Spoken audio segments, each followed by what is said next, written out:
నేను Pushpa first function అప్పుడు చెప్పాను, ఇదేదో మామూలు వైబ్రేషన్ కాదండి, వేరే వైబ్రేషన్ ఇది వెళ్తానే ఉంటుందని. నేను స్పెయిన్లో షూటింగ్కి వెళ్ళి షూటింగ్ నుంచి ఎర్లీ మార్నింగ్ లొకేషన్ షిఫ్ట్ అవ్వాలండి. నైట్ 10 o'clockకి అక్కడ రెస్టారెంట్లన్నీ క్లోజ్ అయిపోతాయి. ఉత్సాహంగా ఉల్లాసంగా చదువు సాగాలి, గొప్ప గొప్ప ఉద్యోగాలు సాధించాలి. Vignan deemed to be university. ఒక గ్యాస్ స్టేషన్ దగ్గరికి వెళ్ళాం. 9:45 అయింది. నేను దిగి పరిగెట్టి లోపలికి వెళ్ళి 10 o'clock క్లోజ్ అంటది. అంటే ఈ హ్యాండ్కి స్టఫ్ ఏది దొరికితే అది, నట్స్ లాంటి ఏదోటి తినేద్దాం, కనీసం భోజనం లేకపోయినా ఇక్కడ అలా తీసుకుంటున్నాం. ఆవిడ లేడీ పెద్దవాడు ఉన్నారు అక్కడ, సారీ క్లోజ్ అన్నారు ఆవిడ. థ్యాంక్ యూ అండి, 2 ప్యాకెట్స్ అని ఇవ్వండి అని తీసుకున్నా. తర్వాత సెట్ చేస్తున్నాం నియర్ బై రెస్టారెంట్లు ఎన్నో ఉన్నాయని. కబాబ్ పాయింట్ అని ఒకటి ఉందండి. కబాబ్ పాయింట్ అంటే కనుక మన ఇండియన్ రెస్టారెంటు అని అనుకుని అక్కడ కబాబ్ పాయింట్ దగ్గరికి వెళ్ళామండి. బయట కొంతమంది కట్టేసి కబాబ్ పాయింట్ క్లోజ్ చేసి midnight స్పెయిన్లో 2 o'clockకి బయట నుంచుని వాళ్ళు అక్కడ నుంచి సిగరెట్లు కాలుస్తున్నారు. అంటే ఆ ఓనర్ తాలూకు 2 brothers, లోపల ఒక బ్రదర్ ఉన్నాడు, పెద్ద బ్రదరు.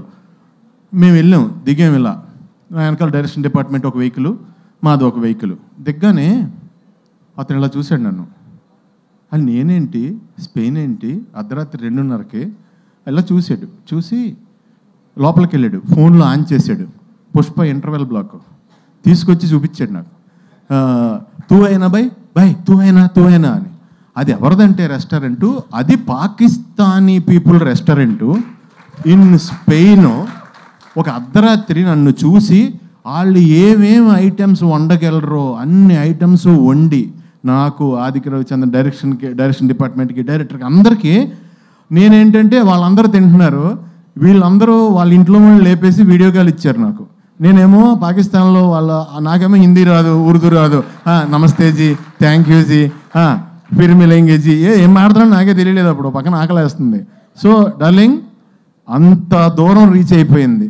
ఎక్కడికి వెళ్ళినా నన్ను చూస్తే పుష్ప. ఈ మాట నేను ఎందుకు చెప్తున్నానంటే, నేను ఫస్ట్ హైదరాబాద్ వచ్చినప్పుడు విలన్గా చెయ్యాలని బాజీగర్లో, డర్లో షారుఖ్ ఖాన్ ఆ బ్లడ్ నోట్లో వేసుకున్న పోజులన్నీ పెట్టి దిల్సుఖ్నగర్ స్టూడియోలో ఫోటోలు దిగాను, ఇలా కత్తేది పట్టుకుని. ఫోటోలు అంటే దిగిపోయాను, కానీ నేను ఎలా చేస్తానో ఎవరికీ తెలియదు. సో అన్నీ చూపిస్తుంటే నేను మామూలుగా ఎంటర్టైనర్నే, అందుగురించి ఎవరోనే అవునా ఓకే తర్వాత కలువమ్మ అన్నారు. అలాంటిది నువ్వు అంత పెద్ద డైరెక్టర్ డార్లింగ్, ఈయన అంత పెద్ద స్టారు, అలా వైకుంఠపురం సినిమా తర్వాత ఈయన హీరోగా చేసే మూవీలో ఎంత ధైర్యం డార్లింగ్, ఒక కమెడియన్ విలన్గా తీసుకోవడం అంటే కష్టం అది. ఎందుకంటే ఒక పర్సన్ ఇక్కడ ఒక జన్మ తీసుకున్నప్పుడు అతనికి బతికుండగా పునర్జన్మ ఇవ్వడం కష్టం. అది ఎవరి వల్ల అవ్వదు, దానికి చాలా గట్స్ కావాలి. దాన్ని అంత స్టార్ అయ్యుండి ఆయన సపోర్ట్ చేసి నమ్మి సీన్ చేస్తున్నప్పుడు ఫస్ట్ డే వచ్చానండి, నిజం చెప్తున్నా. మొత్తం ఆ స్లాంగ్, నేను నా స్లాంగ్ తప్ప వేరే స్లాంగ్ ఎప్పుడు మాట్లాడలేదు లైఫ్లో. అసలు వచ్చి మాట్లాడుతుంటే నేను పంబులు అయిపోయి కంగారు పడిపోయాను. ఎంతో సపోర్ట్ చేసి బన్నీ గారు అన్నారు లేదండి అని, మనం ఇలా సాగదీస్తాం ఇక్కడ లాస్ట్లో. ఇక్కడ అలా కాదండి, ఫస్ట్ సాగదీసి లాస్ట్లో కట్ చేస్తాం. ఇది అంటే చాలా సింపుల్గా నాకు ఒక సూత్రం చెప్పి, నేను ఇంకా మీరు డైలాగ్ పట్టించుకోవద్దండి మీరు చేయండి అంటే, నా ఫస్ట్ టైం, నా ఏజ్ కంటే పెద్ద క్యారెక్టర్, నేను ఎప్పుడు అలాంటివి చేయలేదు. సో నెతుక్కుంటూ నాకు నిజంగా డార్లింగ్, ఈ రోజునే నిజం చెప్తున్నాను, తమిళ్, కన్నడ, మలయాళం అందరూ టూ మచ్ ఆఫ్ రెస్పెక్ట్ ఇచ్చి చాలా మంచి క్యారెక్టర్లు ఇచ్చి నువ్వు ఇచ్చిన పునర్జన్మ జెండా వాళ్ళందరూ కూడా కంటిన్యూ చేస్తున్నారు. చాలా చాలా చాలా థ్యాంక్స్. ఒక్క మాటలో అంటే మీకు బన్నీ గారు, మీ కష్టం ఎంత ఉంటుందంటే, దేవుడు వచ్చి బాబు ఇంకొద్దు నేను ఇచ్చేస్తున్నా, ఇంక కష్టపడద్దు ప్లీజ్, అంత కష్టం అండి బాబు, అంత కష్టం అండి బాబు.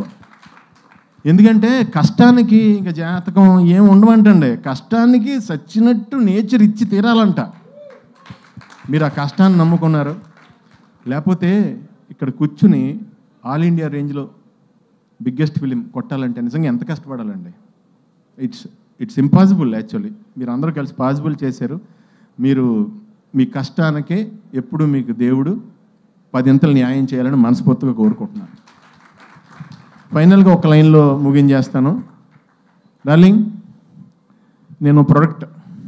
నేను లోకల్ ప్రొడక్ట్, దానికి ఒక ముద్ర వేసి దాన్ని ఎక్స్పోర్ట్ క్వాలిటీ ప్రొడక్ట్ చేసావు డార్లింగ్. I'm exporting now. చాలా హ్యాపీగా ఉంది. రకరకాల క్యారెక్టర్లు, వెరైటీ క్యారెక్టర్లు చేస్తుంటే ఫస్ట్ ఆర్టిస్ట్గా మార్నింగ్ లొకేషన్కి వెళ్ళగానే ఎంతో హ్యాపీగా ఫీల్ అవుతున్నాను. చాలా thanks darling. Thank you sir Bunny గారు. Thank you so much. Wishing you all success forever darling. All the best. Wishing you all success forever. మా డాడీ అక్కడే ఉన్నారు, మీ డాడీ అక్కడే ఉన్నారు. ఆయనకు కూడా ఆయనకి థ్యాంక్స్ చెప్పమని చెప్తా. ఓకేనా? Love you.